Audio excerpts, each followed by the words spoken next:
og Jesu navn.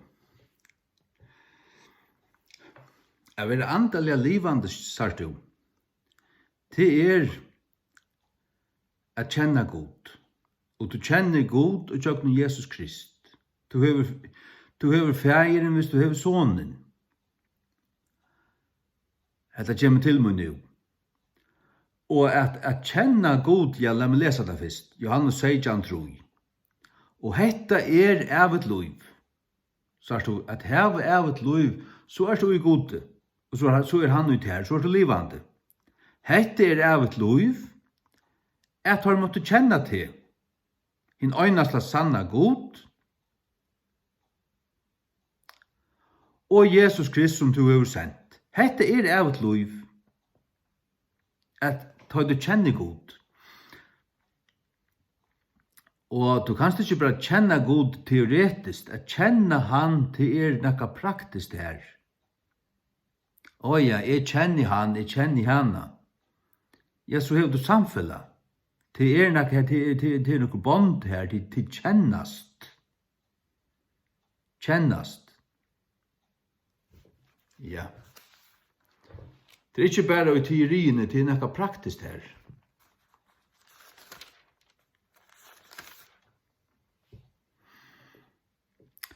Fyrst Johannes 5:12. Han og hever sonen, hever liv, og han og ikke hever Guds son, hever ikke liv.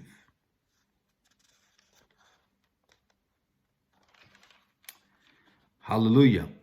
Han hever sonen, hever liv. Og han og ikke hever Guds son, hever ikke liv. At heva sonen, heva han, sier du. Hvis du hever han, så bor han ut der. Og han tjat der. Du hever han. Så hever du han. Ikke bare varst han, du ikke bare kunnlag han, du hever han. Personen Jesus Krist. Han hever sonen, hever liv. Det også det samme. Det evet liv. Hette et evig liv at kjenne til hin øyneste sanna god og sånn til Jesus Krist. Men det ikke utenom Jesus. Det vet vi vel. 1. Johannes 2:23. Hver som helst og evnoktar sonen, hin samme hever ikke feiren, men han som vir kjenner sonen, hever feiren øysen. Så hever du sonen, så hever du feiren. Hever du sonen, så hever du feiren. Han som vir kjenner sonen, hever feiren øysen. Halleluja. Ja. Jesus sier, veveren sannløysen og løyve. Ongen mævur kjemur et feiren utan vi mer. Hele anden møter der først, han drev det og åpenberer Jesus for der. Og så kommer du til Jesu, og han løyer det til feiren. Halleluja. Ja. Det underfullt. Underfullt det. Ja. Så det det her som kommer til meg nå, at sier vitte til det at heva god, kjenna god, til at heva han tjaser. Han som hever sonen hever liv. Og ta liv til evig liv. Og hette til evig liv, at kjenna til. Så at kjenna god, til at heva han. Han som hever sonen. Sier du. Hvis du eier en son, og du hever han. Hever du sånn? Ja, jeg har han nå, lømmes. Så han tjad der. Han her personlig. Så det her. At heva sonen til at heva han, øye han. Hette det av jeg løyve, at kjenne te hin øyna sanna god? Kjenner du hin øyna sanna god? Og sånn hans er Jesus Krist? Ja, du kjenner ikke hin øyna sanna god hvis du ikke kjenner Jesus Krist. Han som hever sonen hever feiren øysene. Den som evnokta sonen, han er ikke feiren. Til løs vi til Johanne. Hver som helst i evnokta sonen, hin samme hever ikke feiren. Muslimer hever ikke feiren. De hever ikke god. De øyneste de hever er Mohammed og Satan. Til alle er ikke god. Alle er en ande, ja, men det er ikke god. Det er ikke den samme god som er i Bibelen, det er en avgoder. Det er goder hese heims, og det er djevelen. Det er jo det synd du tar imen. Men tar kunne være frelster. Jesus døg for tar øysene. Det er bare 8 navn under himmelen. Djevel middelmanna. Hver vi vid må være frelster. Det var du vel. Gjerninger apostlene 4:12. Oi heldur det frelsa i nøkron øron. Det er ikke frelsa i nøkron øron.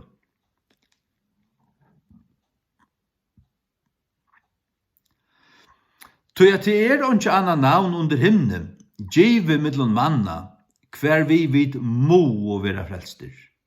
Leser vi fra Tutsjo, så stendur.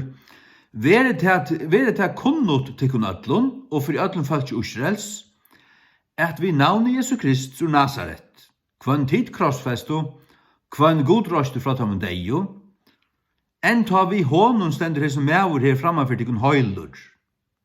Hesen er tans døgnur som var gjørd til åndsjes av tikun smion, som er våren høvus hodens døgnurin, hver Jesus Kristus av Nazaret, som la som på en døren. Så sier han, oi heldur det frelsa i nøkron øron, det er ikke frelsa i nøkron øron. Det er ikke til at vi kristne er bedre. Vi har bare se, det er ikke annar. Vi har funnet hans sanna. Så det er bedre start vi okkun, til vi er bjerga i. Men vi har ikke bjerga okkun sjálv, vi har ikke frelst okkun sjálv. Vi har hørt gledebåskapen, vi har tidsi med i hånden, som er heimsins frelsare.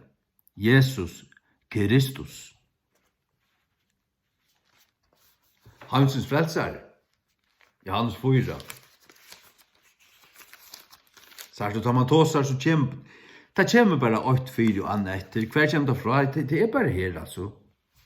Ja? Det er bare her. Kvinnan vid Sikars brunn. Ja. Fra 30, Johannes 4:30. Og mennesker av samaritanaren tess stegar tro og han vegna framsøkn kvinnunar, som vittnei.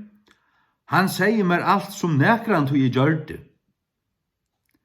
Så tar samaritanerne var komner et honom, bøna og tar han at han ville dvølt tja taimon, og han var her 2 dager.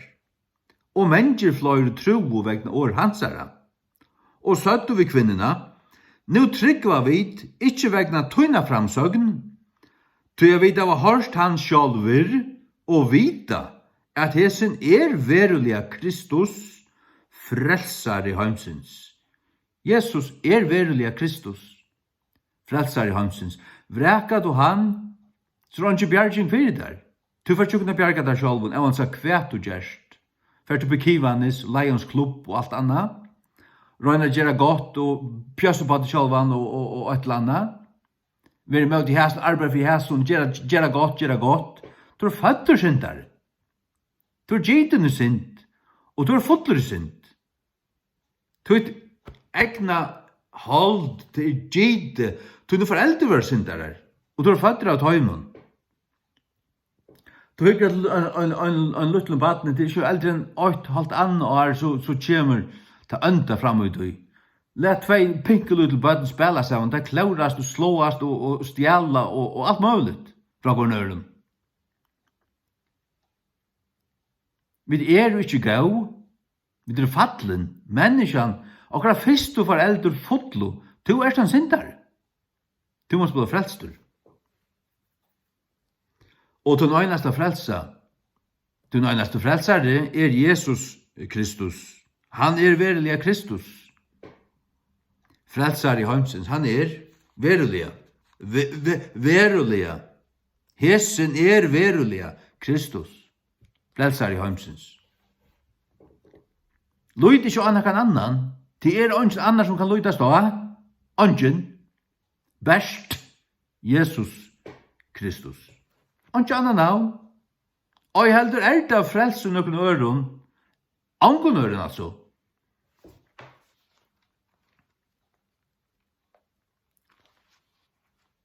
Nu får det runda av. Sjående. Hikk. Filippebrev 2.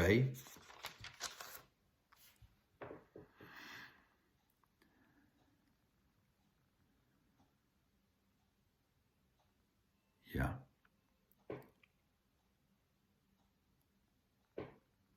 Halleluja.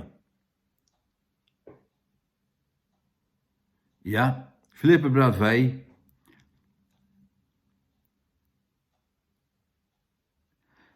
Vers 20. At fyrir Jesu navne kvørst knæ skulle bodja seg, av tingun i himne og tingun i jør og tingun under jørene. Og at hver tunga skulle jotta at Jesus Kristus Herre. Øysnum du får fortapt, og det som i helvete, det jotta, det gonger opp for dem, Jesus Kristus Herre. Men tar det for sånt, det er ikke frelst her. Men jotta du han nu som Herre. Så er så ødel kommer jotta Jesus som Herre. Det som gjør det nu, er det dodja, de kunne være frelst. Vi trunner jo han, det frelst, og være det frelst. Men de som ikke gjør det her, de kunne gjøre undergjør, til å si i helvete at han Herre. Men tar det for sånt. Ikke utsette det. Bøye ikke. Takk om ut i honom. Hæ? Rom 20.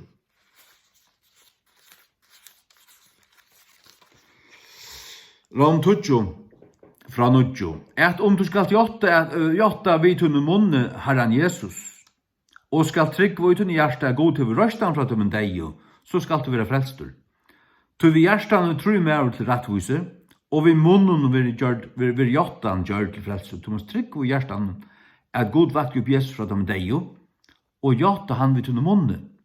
Jotta vid tunne munne Herren Jesus. Jotta han som Herre gjør norden. Kjert her. Amen.